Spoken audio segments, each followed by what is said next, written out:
Hi students, మనము ముందు వీడియోలో 9th క్లాస్లోని ఎక్సర్సైజ్ 1.1 కంప్లీట్ చేసుకున్నాం కదా. ఇవాళ ఇర్రేషనల్ నెంబర్స్ గురించి ఎక్స్ప్లెయిన్ చేసుకుందాం. ఓకేనా? ఇర్రేషనల్ నెంబర్స్ అంటే ఫస్ట్ దానికంటే బిఫోర్ రేషనల్ నెంబర్స్ అంటే ఏంటిది? P/Q ఫామ్లో రైటింగ్ చేస్తే దాన్ని రేషనల్ నెంబర్స్ అంటారు. అవునా? P/Q ఫామ్లో ఉండేటి that is the rational numbers. So అలాగే రేషనల్ నెంబర్స్లో మళ్ళీ terminating numbers and non terminating decimals and non terminating decimals అనేటివి రెండు ఉంటాయి. సో టర్మినేటింగ్ డెసిమల్స్ అంటేనేమో రిమైండర్, మనం ఏదైనా P/Q ఫామ్లో ఉన్న వాటిని మనము డివిజన్ చేసినప్పుడు రిమైండర్ 0 ఉండి ఎండ్ అయిపోతే that is the terminating decimal. అదే నాన్ టర్మినేటింగ్ డెసిమల్ అంటే రిమైండర్ 0 కాకుండా కంటిన్యూ అయిపోతూ ఉంటే that is the non terminating decimal. Okay, so ఈ నాన్ టర్మినేటింగ్ డెసిమల్ మళ్ళీ మనకు కంటిన్యూ వస్తూనే ఉంటుంది. ఓకే, 1.666666 అట్లా. So that is the non terminating decimals అని అంటాం. ఓకే, కంటిన్యూగా మళ్ళీ అవే రిమైండర్ 0 కాకుండా వచ్చే వాల్యూస్ని నాన్ టర్మినేటింగ్ డెసిమల్స్ అంటారు. ఇప్పుడు ఇర్రేషనల్ నెంబర్స్ అంటే రేషనల్ నెంబర్స్ కానీ అన్ని ఇర్రేషనల్ నెంబర్స్ ఉంటాయి. అంటే P/Q ఫామ్ కాకుండా ఉండేటిది. P/Q ఫామ్ కాకుండా సో ఇర్రేషనల్ నెంబర్స్ అంటారు. ఓకేనా? సో P/Q ఫామ్ కానీ అన్ని ఇర్రేషనల్ నెంబర్స్ అవుతాయి. ఎగ్జాంపుల్గా నా రూట్ 2 వాల్యూ, అలాగే రూట్ 3 వాల్యూ, రూట్ 5 వాల్యూ, వీటిని ఇర్రేషనల్ నెంబర్స్ అంటారు. చూడండి, ఇక్కడ రూట్ 2 వాల్యూని ఫైండ్ అవుట్ చేయడము మనకు ఎలానో చూపిస్తున్నాడు ఇక్కడ. అంటే రూట్ 2 అంటే 2/1 కదా. Here root 2 by long division మెథడ్లో మనము ఇలా ఫైండ్ అవుట్ చేసుకుంటూ వెళ్తే మనకు రూట్ 2 వాల్యూ ఏమొచ్చింది? 1.4142135 సో అని వస్తుంది. సో ఇది నాన్ టర్మినేటింగ్ డెసిమల్ అని మనము రేషనల్ నెంబర్స్లలో నేర్చుకొని ఉంటాం. బట్ అక్కడ నాన్ టర్మినేటింగ్ డెసిమల్ అంటే కంటిన్యూగా రిపీటెడ్ నెంబర్ వస్తే that is the non terminating decimal అవుతుంది. బట్ ఇక్కడ కంటిన్యూగా ఒక వాల్యూ అనేది రావట్లేదు. ఇక్కడ చూడు 4 1, మళ్ళీ 4 2 వచ్చింది, 4 2 1 3 5 అలా కంటిన్యూగా నెక్స్ట్ నెంబర్స్ వస్తున్నాయి. But repeated numbers రావట్లేవు.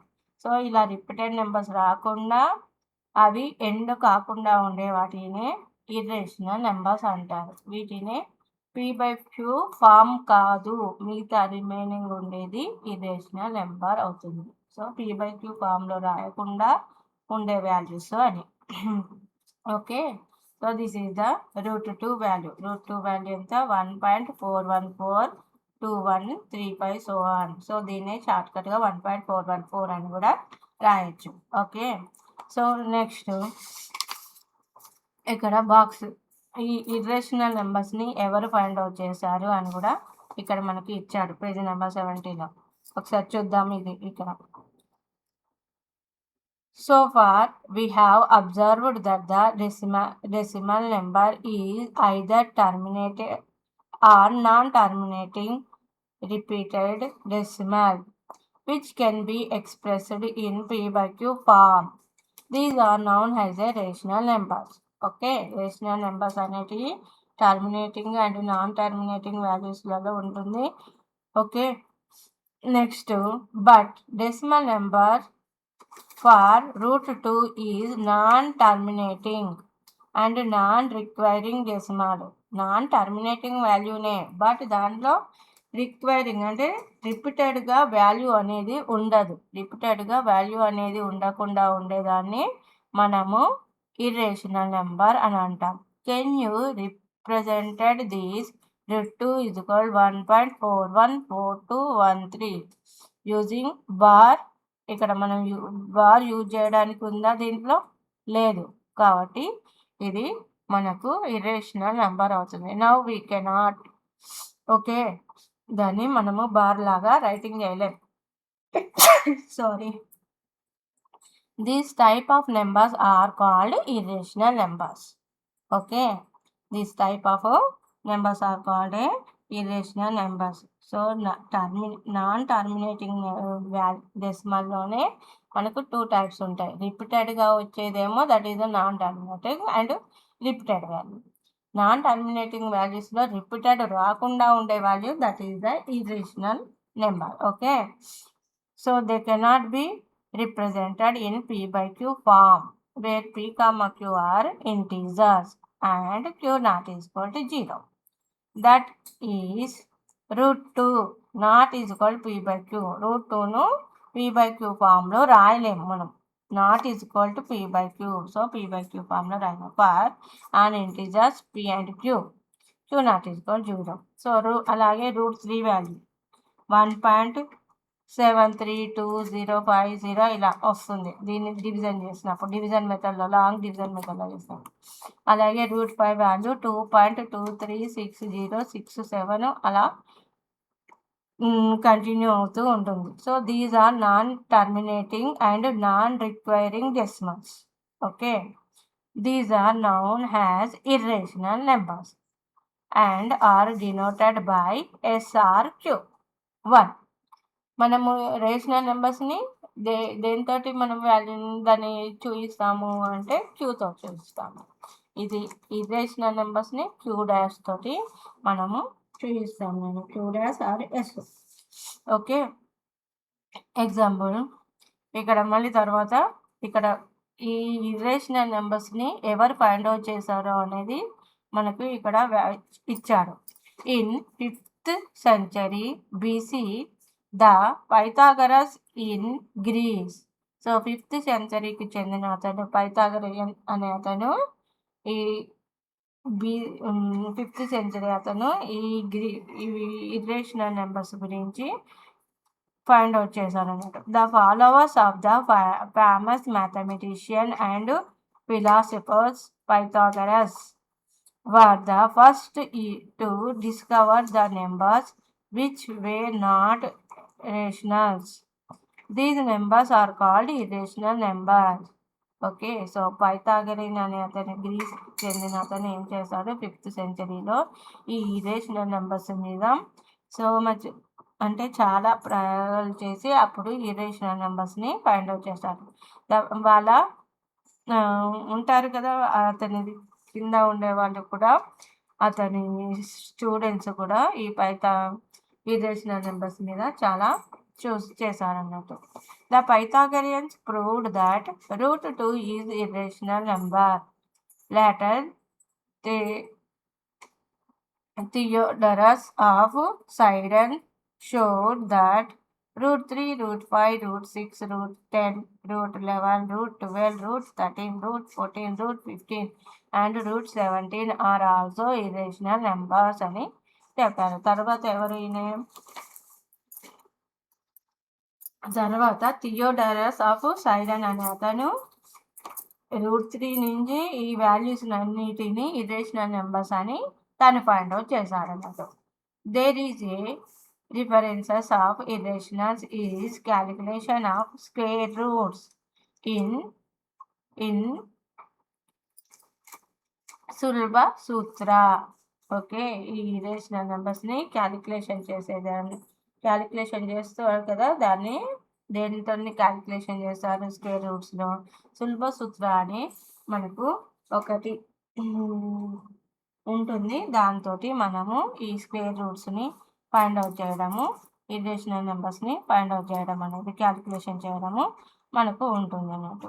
Okay, if n is a natural number other than a perfect square then root n is an irrational number. n అనేది న్యాచురల్ నెంబర్ అయినప్పుడు రూట్ n అనేది ఇర్రేషనల్ నెంబర్ అవుతుంది. ఓకేనా. So root 1 అంటే 1 అంటే 1. root 2 value 1.4142 తర్వాత √3 1.27320, √4 2, okay. √5 2.2360. √6 వాల్యూను మనము division మెథడ్లో ఫైండ్ అవుట్ చేసి రాయొచ్చు. √7 √8 అలాగే √9 3. √16 వాల్యూ ఎంత అవుతుంది? 4 4 4 రాస్తాం కాబట్టి that is the square root కాబట్టి 4 × 4 రాస్తాం. So that is 16. √16 వాల్యూ 4 అని. Okay. So this is the irrational నెంబర్స్ని ఎవరు ఫైండ్ అవుట్ చేశారు? పైథాగరియన్స్ అనే గ్రీస్ దేశానికి చెందిన వారు ఈ ఇర్రేషనల్ నెంబర్స్ని ఫైండ్ అవుట్ చేశారు. ఏ సెంచరీకి చెందిన వాళ్ళు వీళ్ళందరూ? 5th సెంచరీకి చెందిన వాళ్ళు. ఓకేనా. సో తర్వాత ఇక్కడ Kriti think discuss and write అని ఇచ్చాడు. So Kriti said √10 can be written as √2/1 which is in p/q form. So √2 is a rational number. Do you agree with her argument అని ఇచ్చాడు. అగ్రిమెంట్. సో √2 అనేది మనకు రేషనల్ నెంబర్ అవుతుందని కృతి అనే అమ్మాయి చెప్తుంది. అది కరెక్టా? మనము దాన్ని అగ్రి చేయగలుగుతామా అంటే నో. ఇందాకనే మనము నేర్చుకున్నాం బిఫోర్. √2 వాల్యూ అనేది ఇర్రేషనల్ నెంబర్ అవుతుంది, రేషనల్ నెంబరు కాదు అది. ఓకే. సో ఇక్కడ నౌ అబౌట్ పై గురించి ఇక్కడ మనకు చెప్పాను నేను. ఈ పై వాల్యూని ఎవరు ఫైండ్ అవుట్ చేశారు, పై వాల్యూ దేనికి సంబంధించింది అనేది ఇక్కడ పై వాల్యూ గురించి ఇచ్చాను. సో అది కూడా మనం ఒకసారి చూద్దాం. Okay. Pi is defined as the ratio of the circumference c is equal to of the circle to its denominator d, that is pi is equal to c/d. So pi వాల్యూని మనము సర్కంఫరెన్స్లో find out చేయాలి అంటే c is equal to circumference of circles value ఏంటిది? c is equal to 2πr. Okay. రేడియస్లో ఇచ్చినప్పుడు 2πr, అదే డయామీటర్స్లో ఇస్తే πd. So ఇక్కడ c is equal to πd. దాన్ని మనం పై వాల్యూ లాగా చేంజ్ చేసి ఇక్కడ రాస్తాను చూడండి. c is equal to formula πd. అదే పై is equal to ఈ పై ఇక్కడే ఉన్నది, ఈ d ఇటు వచ్చేస్తుంది అంటే c/d అవుతుంది. సో అదే ఇచ్చాడు. Pi is equal to c/d. As pi is in the form of p/q. p/q formula ఉంది కదా ఇది. This seems the concurrent the fact that pi is irrational. The circumference c and the diameter d of a circle are incommensurable. That is, there does not exist a common unit to measure that always used to measure the both numerator and denominator. If you measure actually, then at least either c or d is irrational. So pi is regarded as irrational. So pi అనేది c/d అంటే p/q formula ఉంది కదా. So pi అనేది rational number అని అనుకుంటాం, but that is not correct. Pi అనేది ఎప్పుడు irrational number అవుతుంది అంటే అది రిపీటెడ్ కాకుండా ఉండే, ఎండ్ కాకుండా ఉండే వాల్యూ అన్నట్టు. 3.146 అలా సంథింగ్ ఏదో వాల్యూ వస్తూనే ఉంటుంది. రిపీటెడ్ ఉండదు, మళ్ళీ అది ఎండ్ అనేది ఉండదు. సో అందుకే దీన్ని మనము ఇర్రేషనల్ నెంబర్ అంటాం. The Greek genius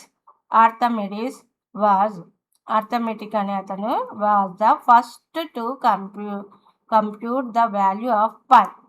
so Greek దేశానికి చెందిన అతను ఆర్థమెటిక్ అనేవారు ఏం చేశారు? పై వాల్యూని ఫస్ట్ 4 డిజిట్స్ని ఫైండ్ అవుట్ చేశాడు. ఓకే.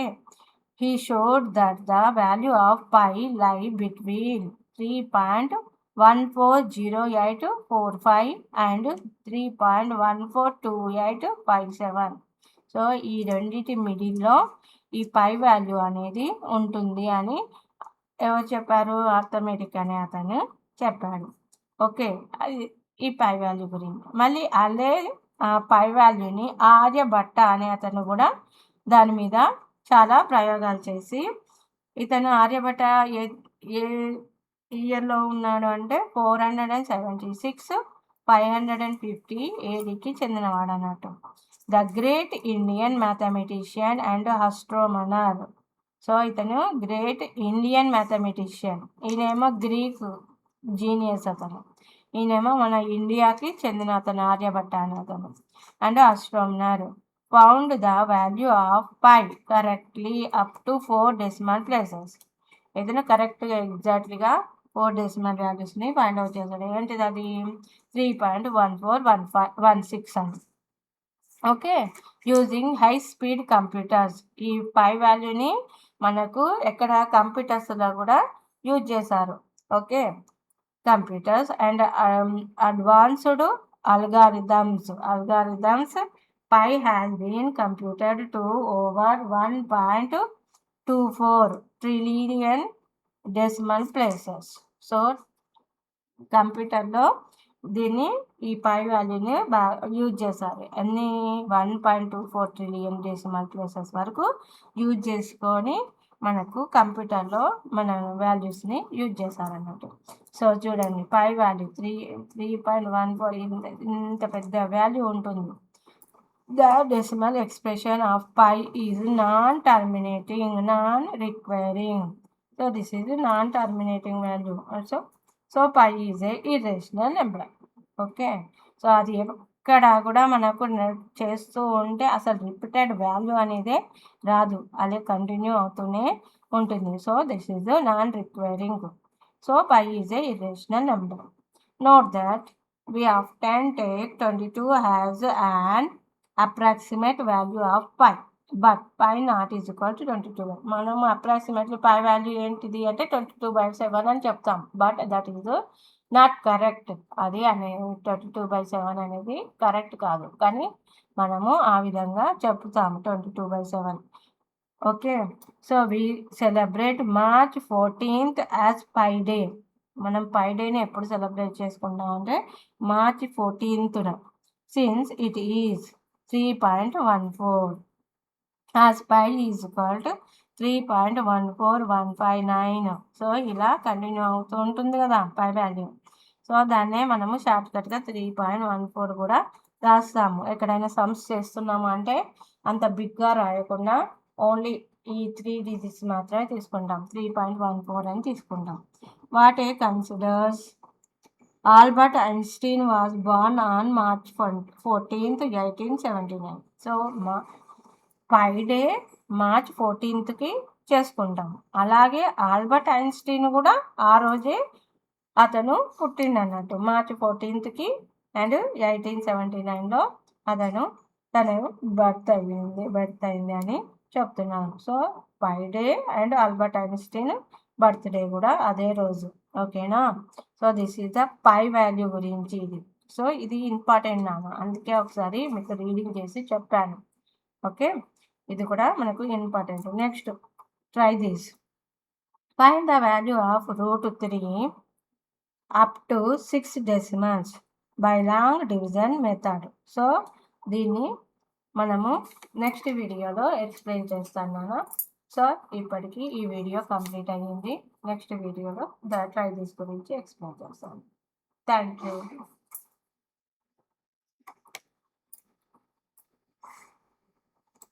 చెప్పేసరికి అన్నీ